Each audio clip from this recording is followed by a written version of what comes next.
Good morning, ladies and gentlemen of the media. Welcome to this week's press briefing.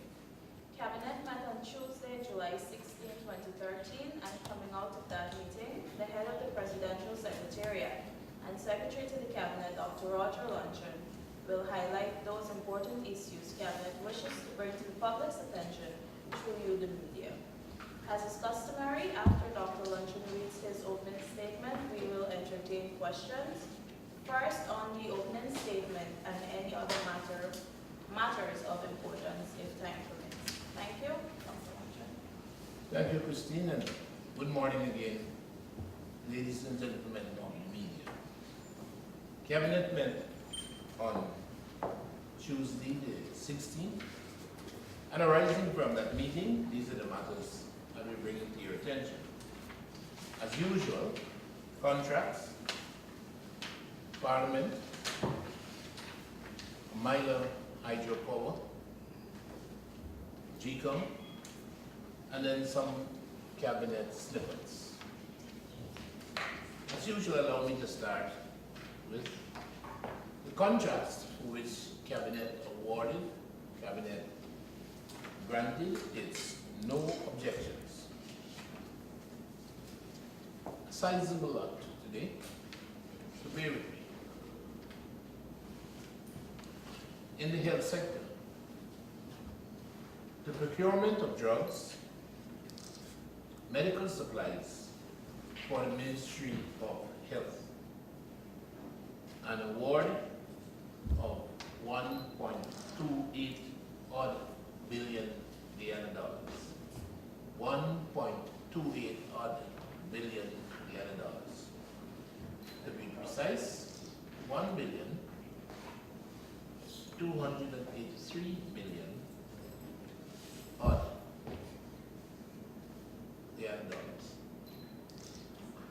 Still in the health sector, the supply and the installation of a water purification system. This is at the GPHC, the Georgetown Public Hospital Corporation, and that awarded $30 million. $30 million. Still in health, the procurement of biomedical maintenance services, kind of guys and guys, ladies that were involved in repairs, maintenance of the machines, the defibrillators, recorders. And those services are for the head office, Ministry of Health. And it comes at the cost of annually, $73.77 million. $73.77 million. This provision of the identical services, and these are for health facilities now, $104.02 million. $104.02 million. We continue in health. The procurement of vaccines, and this is for the maternal and child health program in the ministry, $86,733 US dollars. $86,733 US dollars. The last one in health, the completion of the Georgetown Public Hospital Corporation inpatient facility. For those of you like myself who have had occasion to utilize the facilities, you might have noticed that the bottom flat, the ground flat, was incomplete. That will now be addressed at a cost of $93.6 million. 93.6 million Guyana dollars. The next big branch in the social sector, education. The construction of an annex at the low quarantine secondary school, Region 6, 19.9 million Guyana dollars, 19.9 million Guyana dollars. The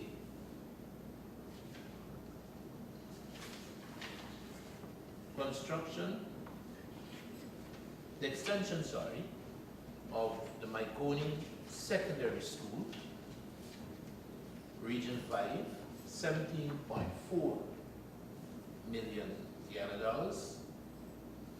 And then the extension of Novar Primary School, also in Region 5, 15.6 million Guyana dollars. 15.6 million Guyana dollars. In the local government sector, in Region 1, the completion of the electricity extension to Barabina, and this is both phases 1 and 2, 15 million Guyana dollars. In Region 1 still, the upgrading of the electricity distribution network, and this is at Mamaruma, and that's 20.4 million Guyana dollars. And lastly, in Region 10, the construction of a concrete bridge and revetment at Rockstone, 15.5 million Guyana dollars. Public Works and Sea Defense, rip-rap sea defenses at Groinville. This is on the West Coast, or East Bank Essequibo, West Coast place. Region 3, 139.97 million Guyana dollars. 139.97 million Guyana dollars. That's sea defenses at Groinville. Housing and water. The supply and construction of potable water wells, lots 1 and 3. And that is 1 at Providence and 3 at Better Hope, both in Region 4, 93.3 million and $105.7 million respectively. 93 odd and 107 odd million Guyana dollars respectively. Those were the contracts for which Cabinet granted its no objections that I wanted to bring to your attention. Parliament. National Assembly meets today, Thursday, the 18th of July, and the local government bills are on the order plate, having been returned to the floor after being considered at the Parliamentary Special Select Committee. There, the bills would receive their second and third readings before enactment. You would recall, with bipartisan consideration, these 4 bills had been returned to the National Assembly for reconsideration at the level of that Parliamentary Special Select Committee. Cabinet noted the refusal of the opposition majority on that parliamentary special select committee to allow the request of the governing People's Progressive Party Civic to table a minority report on the 4 bills. This, of course, reflected the substantial differences and controversies that arose at the level of the Parliamentary Special Select Committee, particularly with 2 of the 4 bills: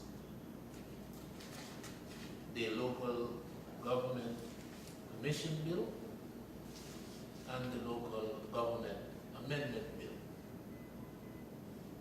The other 2 bills, Municipal and District and the Fiscal Transfers, Cabinet was advised, generated much less significant dispute. Unresolved controversial provisions of those 2 bills would more than likely occupy the House's consideration during the second reading and the third reading of those 2 bills. It was Cabinet's contention that the flaws that were in the opposition endorsed Local Government Commission Bill and the Local Government Amendment Bill were grievous and need to be addressed better than in the opposition draft and in the opposition report. Also on the other paper, the Minor Falls Hydropower Amendment Bill. This is legislation slated for debate, and also the motion on the debt ceiling that also is slated for debate. The 2 legislative instruments include those 2 pieces of intended legislation, and they would, of course, contribute to the reality of the Amila Falls hydropower project unfolding in the island within our lifetime. The Amila Falls hydropower. The enormity of the hydropower project, the facility,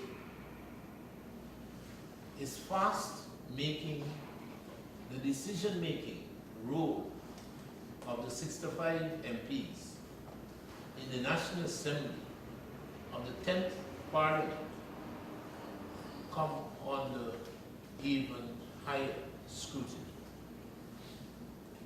There is no doubt that the merits of the project, there is none. There is actually endless evidence of the government's openness to the opposition on all elements, on all aspects of the project, details needed.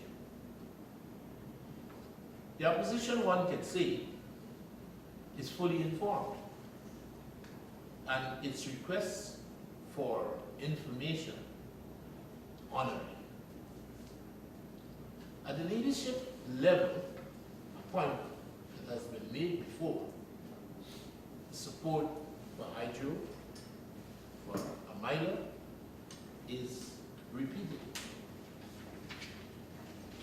Not a single stakeholder has opposed the project,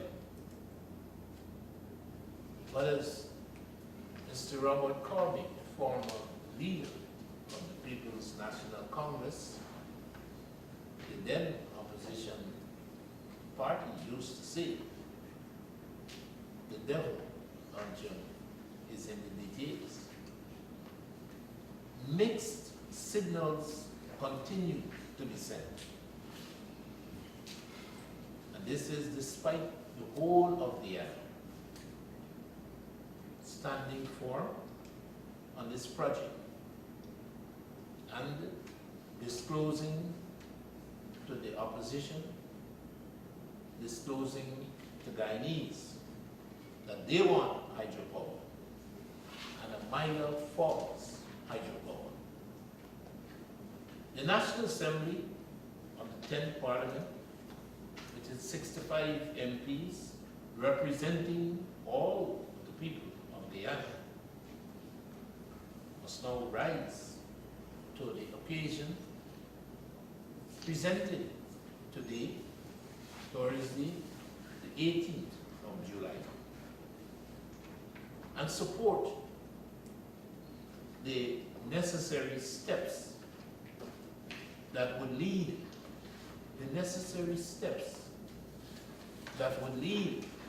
to ultimate approval of this project. This project of modernity and a project for posterity. Captive of public opinion, polls are unavailable and essentially are unnecessary at this time. Lest it goes unstated, there isn't a single stakeholder in Guyana who has come out against this project. This project must continue. The vote today, after deliberations by our parliamentary representatives, is essential for the project approval mechanism to continue. This has been reiterated over and over again.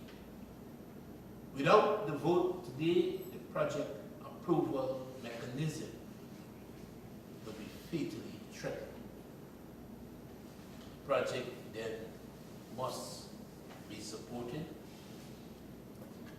The two legislative instruments must be approved so as to continue the process of approval of the Amila Falls hydropower project.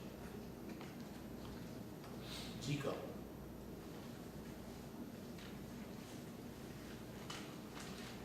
It is odd, indeed odd, that Gokul Budu's alleged flawed mathematical formulations in allocating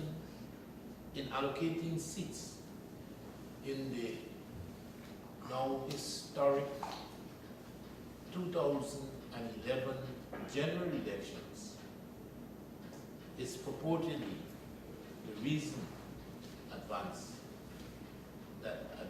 now for his removal.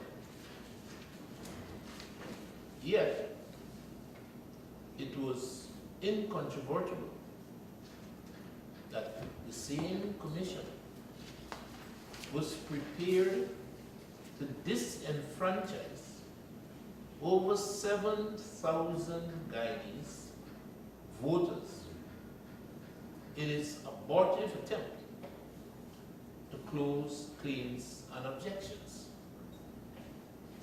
The you might recall, the strenuous objections that had to be made to overcome Chairman Surrey Bally's intention to close claims and objections that led to the extension during which 7,000 additional Guyanese voters were enfranchised.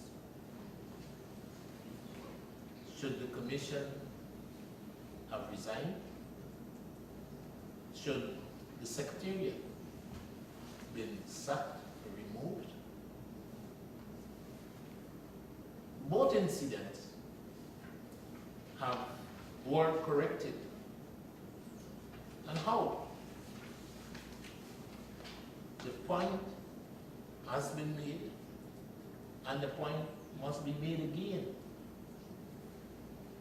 that before the constitutional amendments to the relevant provisions 160, 161, and 162, 63 of the Constitution that dealt with the Elections Commission, its functions, its compositions, its authority, its powers.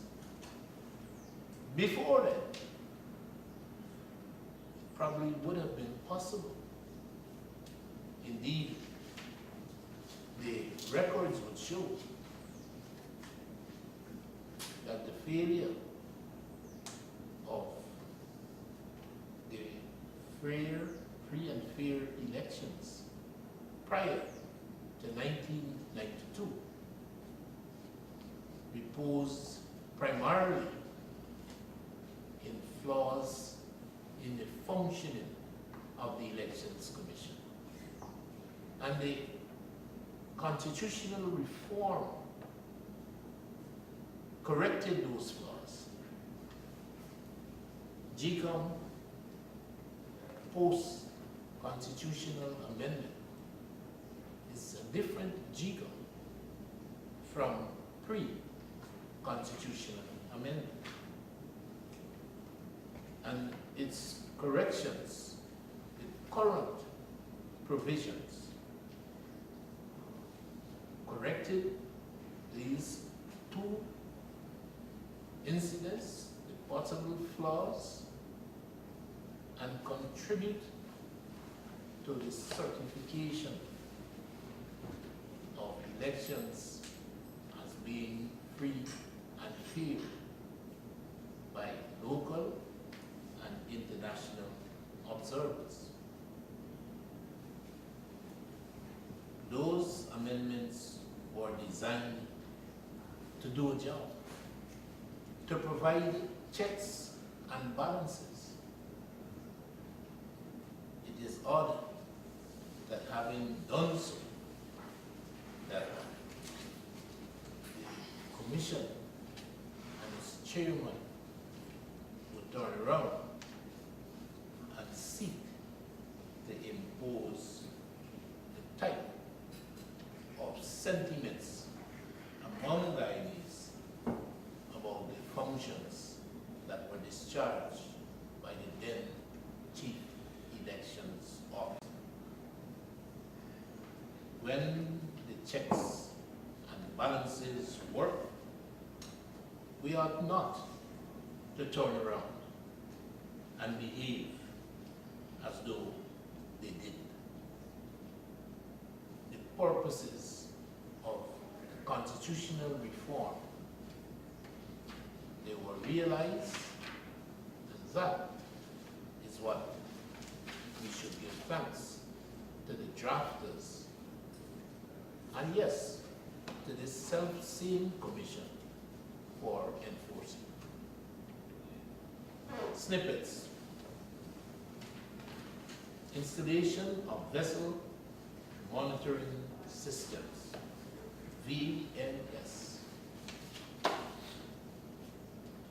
Cabinet approved measures to facilitate the installation of VMSs on Guyana's trawler fleet. The installation of the VMSs would secure the integrity of the sector in the fisheries ministry. And this, of course, has to do with CBOBs and their contribution to the economy and to the food and nutrition of Guyanese. The installation of the vessel monitoring system would also assist Guyana in obtaining certification, the Marine Stewardship Council certification, a factor that is having a big role in the destination of our fisheries products in North America and in Europe. The Guyana Association of Trawler Owners and Seafood Processors have been in consultation with the Ministry of Education, Agriculture, under which the Fisheries Division falls, and they have been able to hammer out an agreement for the installation of the VMSs on the fleet, and Cabinet approved duty-free and VAT remissions on the equipment and the appropriate undertakings by the National Frequent Management Unit to make this proposition, this initiative, a reality.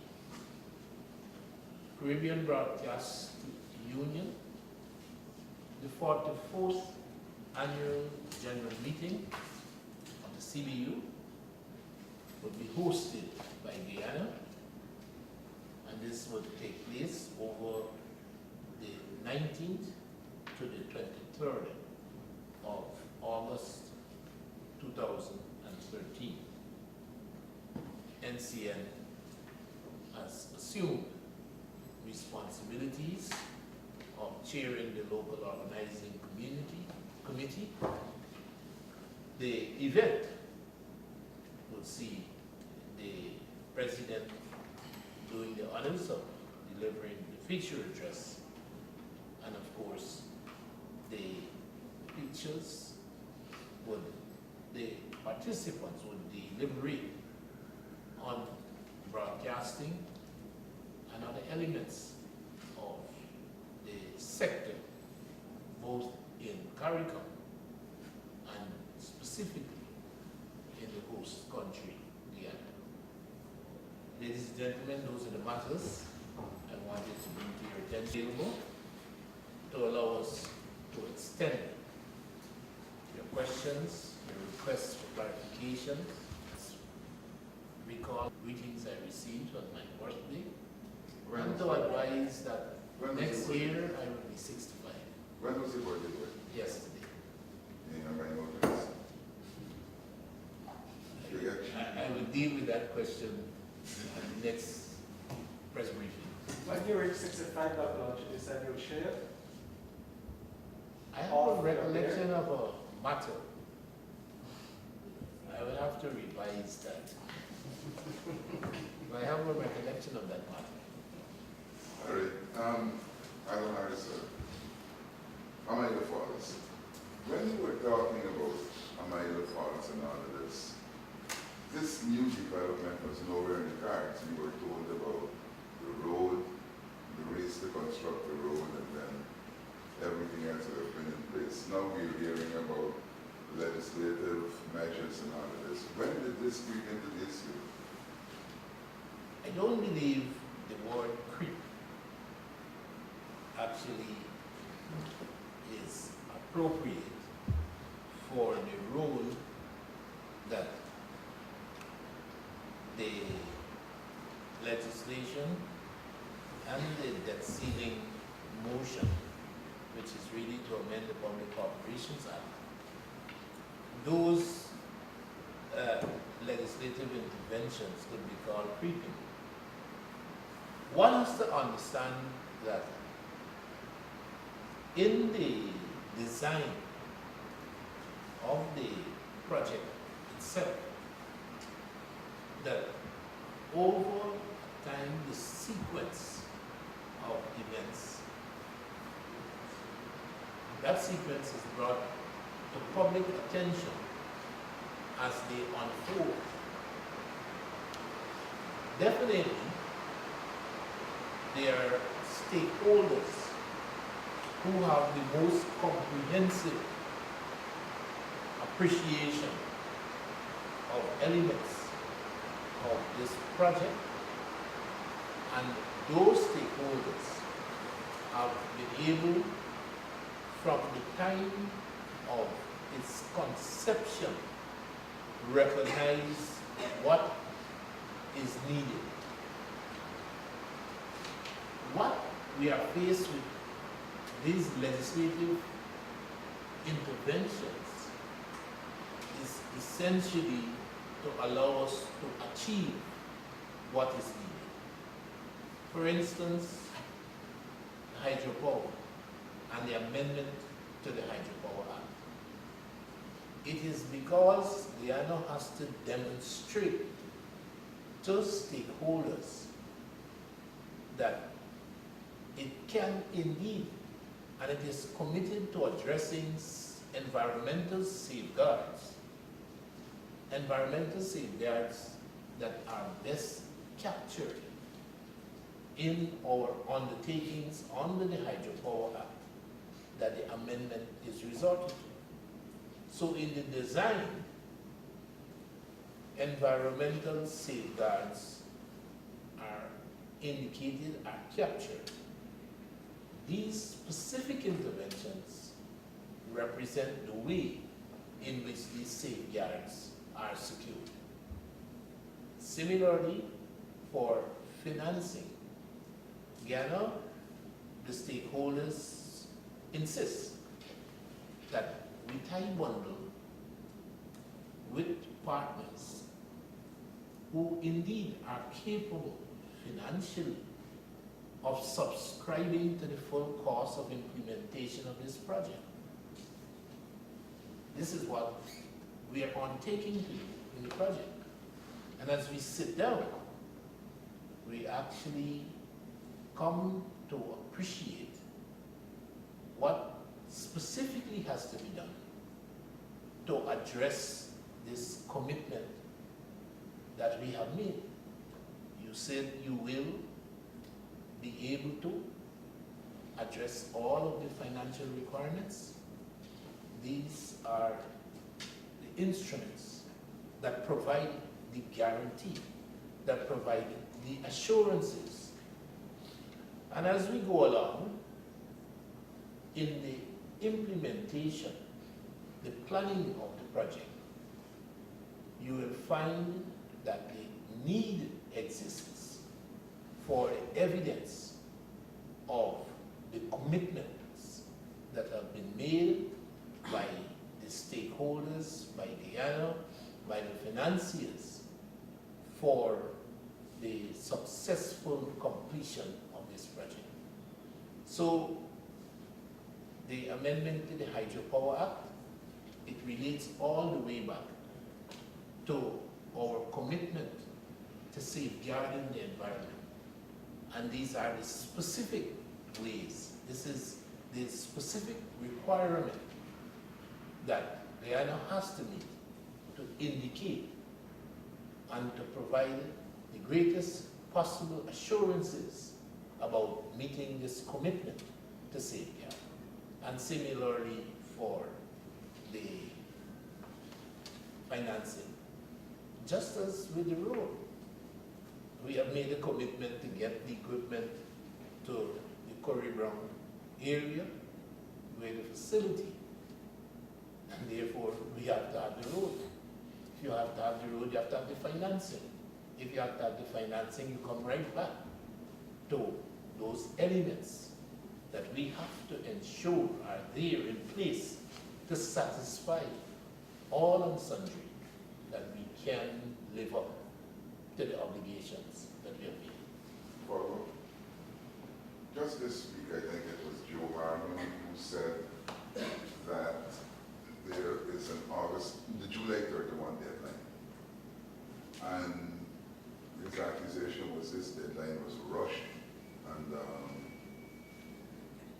the government is behaving as though the world will come to an end. That was a comment from Brassington, I think. So, I mean, it's rather strange, because he's saying now that here we come with this legislation when all of this was known before and could have been attained before.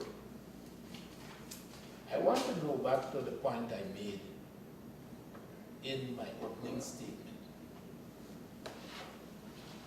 You are, in essence, being informed incrementally about all of the interventions that have to be made to bring us to approval. If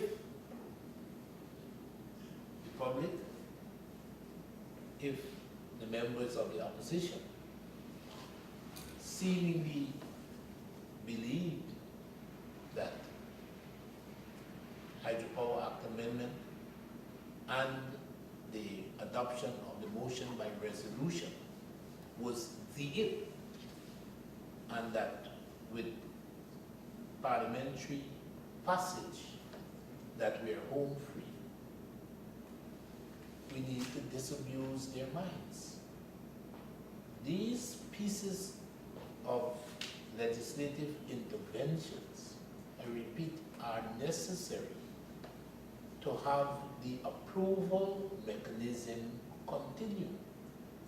You cannot obtain ultimate approval for this project without providing the assurances that these two pieces of legislation intend to provide. But whilst they are necessary, as the South Africans say, they are not sufficient.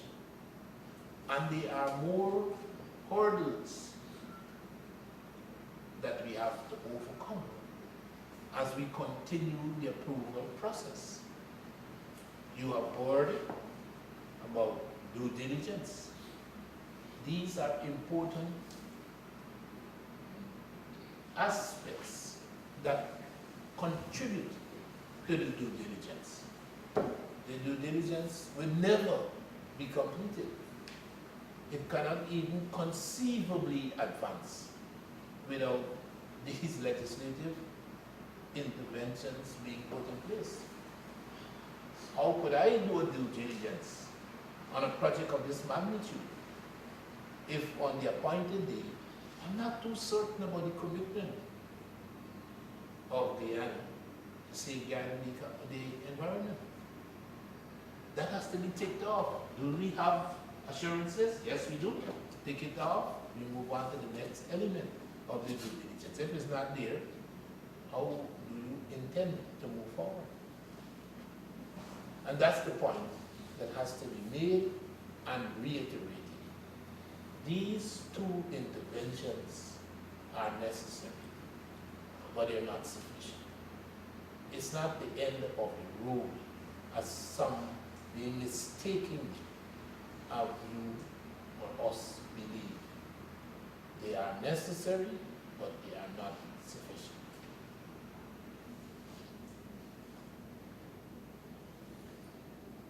Let me get over that one. What's the name on Capital. Are you saying that Mr. Bodu wanted you to come out? What is that? On Mr. Bodu. Yes. Are you saying that the commission should have forgiven him of sorts and allowed him to continue? But this is not a case of forgiving. Look, I have been the HPS 1992, 21 years, no? I'm certain that in that 21 years I've made 21 to whatever power of flawed decisions. But we have checks. Yes, Adam. I didn't make that decision. But we have checks and balances that have become part and parcel of the operations of the office of the president. Checks and balances that weren't there all along. Checks and balances when they work now. And they prevent incidents from becoming a feature of a reality or an occurrence that could have been avoided. It should not be the occasion for them to come back and say, you know, Luncheon, you see that incident there, it has provided the evidence, or it is the basis for which your removal is now orchestrated. It is now on which your removal is based. The checks and balances have been put there to deal with such problems. The fact that it has dealt with those problems and dealt with it successfully, and I think that is the important thing, is we have not had elections that have acquired controversial outcomes since 1992 and onwards. We have had observers, international and local observers, who have expanded based on the constitutional amendments and the role that they could play and the importance of this certification. Secretariats have been created. A tremendous amount of work has gone in at the level of drafters to make GCOM what it is today. And that's the point that needs to be made. Which one is worse? There is a flaw and it is corrected. There is another one, 7,000 people could have been disenfranchised, but we had the checks and balances. We were able to petition, and the law allowed for the petition to be upheld and for claims and objections to be extended, and 7,000 disenfranchised Guyanese had the opportunity to vote in 2011 general elections. I didn't see that they called the head of the secretariat and rolled his head over that matter. There was more. The chairman talked about his relationship with others in a statement, when he made a statement to the commission, why he would vote against Voodoo. He talked about Voodoo's relationship with people and arrogance and things like that. So it wasn't only the mistake that would have been corrected by checks and balances.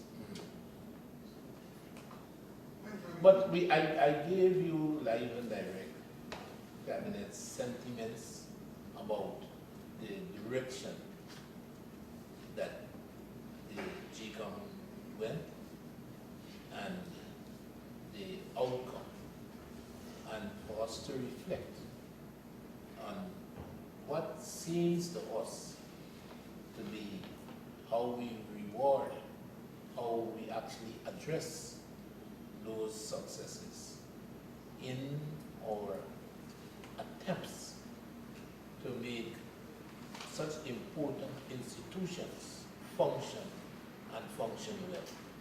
And when the evidence is there that they do so. In the olden days, you would have had the elections petition, because if it was indeed a flawed mathematical formula and the checks and balances that we have today weren't brought into effect, and we went ahead and made the declaration, then you would have had a long court matter and high court and those things. The drafters of the constitutional amendments to the relevant articles, they sought to avoid, to have them avoided, and they were successful. But Commissioner Alexander has been arguing that if Mr. Voodoo was allowed to have his way, then we might have well had an elections petition because the people would have But the argument is profoundly unsound. Because if he was to allow, if he were to have been allowed to have his way, essentially would be saying that the constitutional provisions that gave the authority, the powers to the commissions would somehow have been held in abeyance, that the commissioners would not have been exercising. And the fact of the matter is that they did. The fact of the matter is that they did. The fact of the matter is that armed with the constitutional provisions, they were able to look at what these allegations were and to respond appropriately. But how do you explain it, sir? The WPA lost the seat in the 2006 election to the PDP.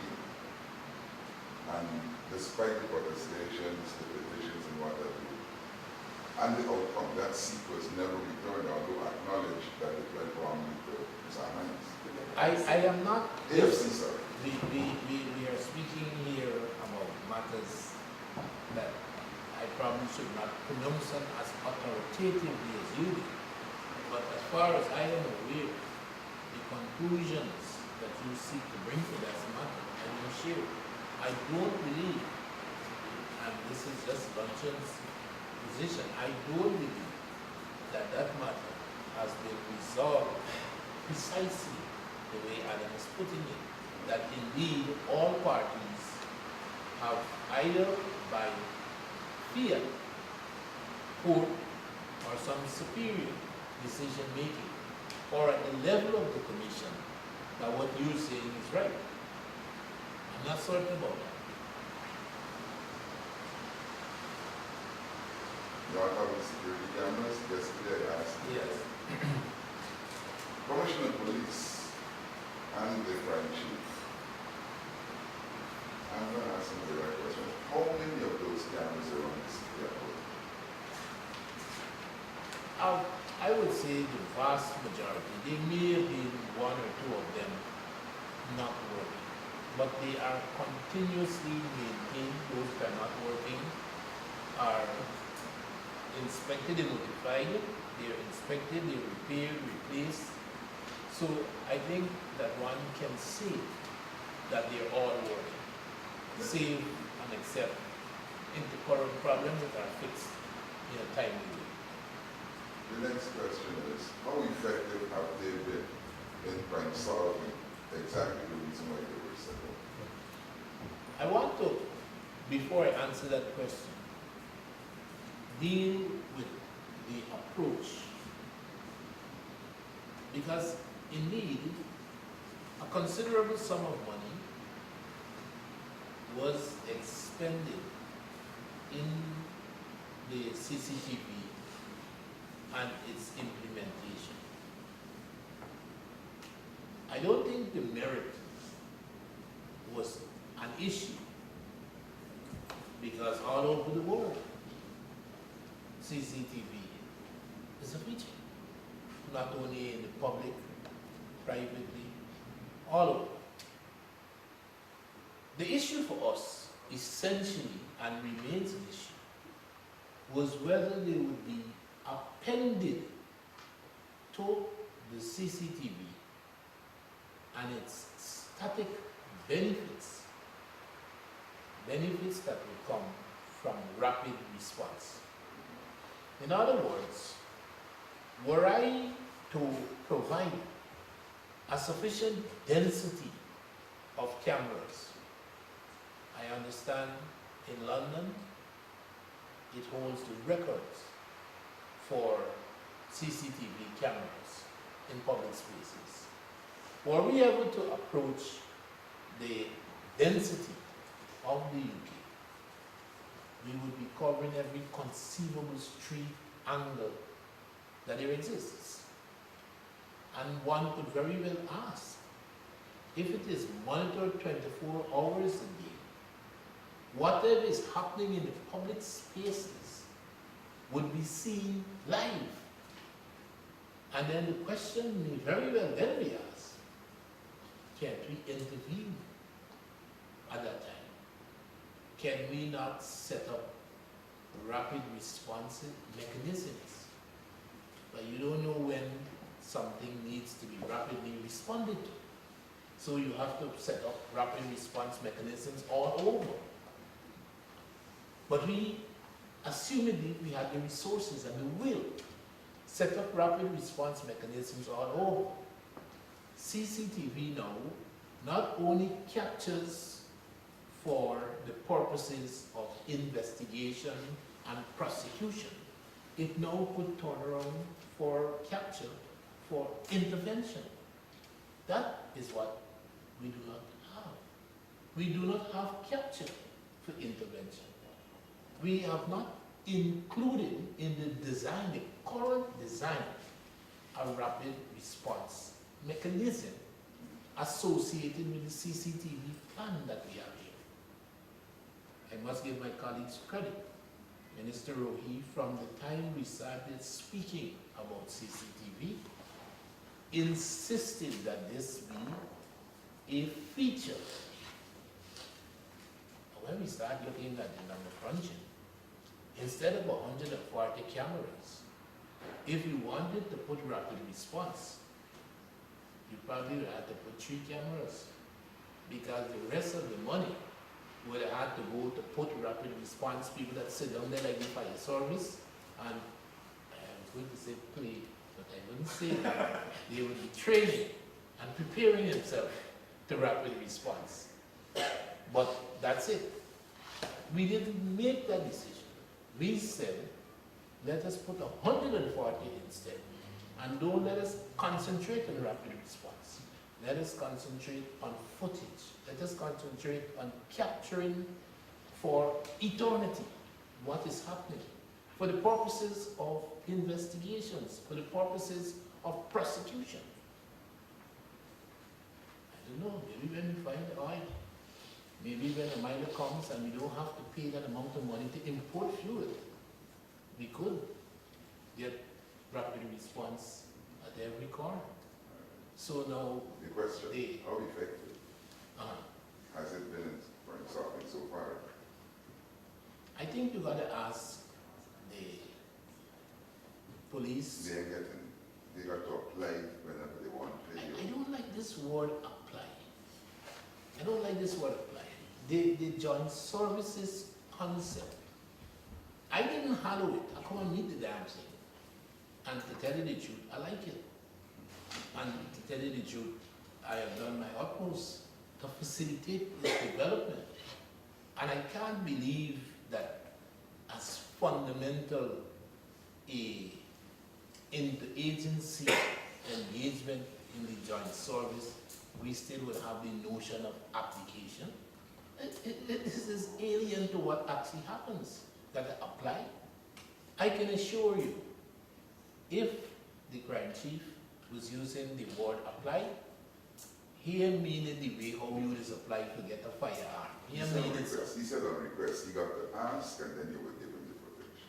He mean it the way. Even if he said it that way, that the availability is unquestioned. The availability is unquestioned. The notion that the office of the president gets put it and stick it in you know where, and they don't, what the hell are we going to do with it? Play with it?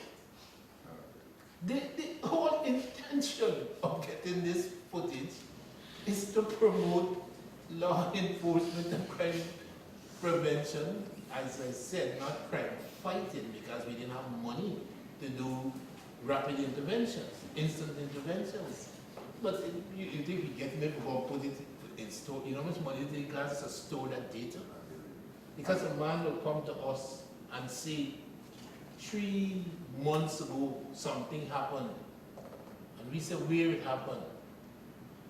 And once we could locate the position with the greatest level of surety, the geographic, we go to the cameras, we go back and pull out the records and hand it over to the police. The police don't pay for storage, we pay for storage. So if he meant that, well, I would concede. But I don't want to bandy it around as though you got to go cap in hand and say, oh, HPS, give me a piece of action, show me the foot. This is nonsense, doesn't matter. All right. And you're giving him real time to do it. He says get real time. No, he's going to get that now. I'll say this for you. You see this cable that is coming in from Brazil? and the bandwidth that is going to be made available, it is going to revolutionize the whole application of benefits of CCTV. Because what it would allow us now is to have the footage provided to not only where it comes in at Castellani, at the National Intelligence Center, but to have that information seamlessly on the basis of the access to bandwidth now, wherever we want it. So whether it's force control, whether it goes to Iveri, whether it goes to Camp Ayangana, anywhere where we want it. Right now, we have looked at the cost of putting in additional cabling to take the footage elsewhere. And it's probably our assessment that let's wait, have the cable, CCTV, access to bandwidth, and then on the basis of those facilities, then make the distribution of footage a lot simpler, a lot easier, definitely more economical. Sorry, if you could back up on that agency. How would you deal with? I noticed you're saying we as different from the police. And so is it a government-run entity involved in security issues? You see that eye there? That eye, because intelligence is not the province of law enforcement. Intelligence is not the province of law enforcement. So there is national security that intelligence contributes to, even revenue protection intelligence contributes to. So when we say NIC, we must be careful in not misconstruing that NIC as another appendage of the law enforcement apparatus. Each of the law enforcement entities continue to have their own intelligence apparatus. We made that plain from the beginning, that NIC was not an occasion, and it would never be used to overtake, to minimize the intelligence apparatus of the police and the army and the GRA and the CANU. Those will be preserved, and it will be structured to respond to the demands of the entity itself. So NIC is not a replacement for the intelligence apparatus that exists and continues to exist in these law enforcement entities. We provide cutting-edge technology. What we are doing essentially avoids CANU, GRA, Army, and police doing the same. That's what it does. That is one aspect. And then we have original aspects that we do, that others don't. Who heads the agency? NIC, nigga in NIC. charge. Yes, NIC. Nigga in charge. The NIC. I think you would accept the office of the president. The assignment of responsibility is office of the president. The HPS? I would say the HPS, You're there are honest. very few of the responsibilities are accorded exclusive or isolated responsibilities. And that's the way it would remain, or you intend to appoint So do something. I think the word is out among the major players about reform to the security sector, which is what Minister Roy is handling, but specifically addressing the architecture of our national security system. Right now, I am quite willing to concede that the office of the president has an enormous role, and it's probably the reform would better define roles and assignments and authorities. Right now that has happened, much of the authority reposes in functionaries in the office of the president. Are available. Once you think certain things to do, Yes, is there Mr. Dubé over at the NIC? Dubé. Nobody works there. Okay. Fairness, Dubé. You I talking about thought the they man who were been in from the army? Canada. The one who been in the army the one time? Dubé? No, Why I should don't know nobody the name know that? Dubé. Okay. Not the name is profoundly unfamiliar. It's the NIC right now, I would say 20-something operatives, all of whom are known to the office of the president. And So- the name Dubé does not ring a bell. And the human resources file is at OP? The Not- human resources file, Are they considered employment, employees yes. of OP? A good set of them are employees, but remember, because intelligence has historically been the forte of the law enforcement entities, we do have, I suppose, engagement because content. So we do have people from the army, people from the police who function at NIC, although they are serving members of the other intelligence apparatus of the law enforcement entities. Has the president given up the idea of finding a substantive minister of tourism? I like the one we got. That doesn't answer your question, No. but I like the one we got. Okay. Is that No. like the other question? So Like, he- if so- you like it, if I like it, you like it? Uh-uh. No, that one doesn't. But you might have to ask the president that question then. Thank you.